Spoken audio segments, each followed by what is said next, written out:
سلام بچه ها، لایک و کامنت یادتون نره. امروز براتون تست پرش از موانع آوردم. بریم با هم ببینیم.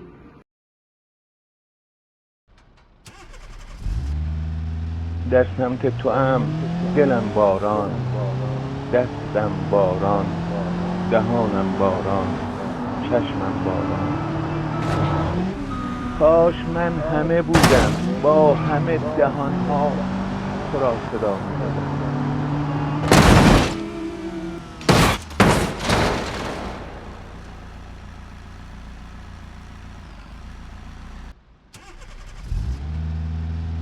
بزن سرکار دست بند به من، بزن که خونه دلم هستم هستن، بده بره سری حکممو هستن. این نبود حق من به خدا قسم. میرم با پامن ته در ترجا، میگن توی دانشا خیلی اینجا کجا تو کجا، اینجا پرم مرد گنگ مغز دوباره هنگنگ. میرم جلو با پای که ساختش در سنگ قبل، همه روزاشش باری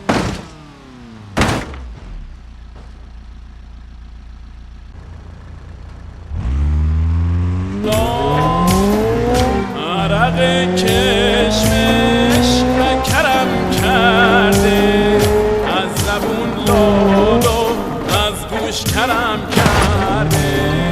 عرق کشمش و کرم کرده.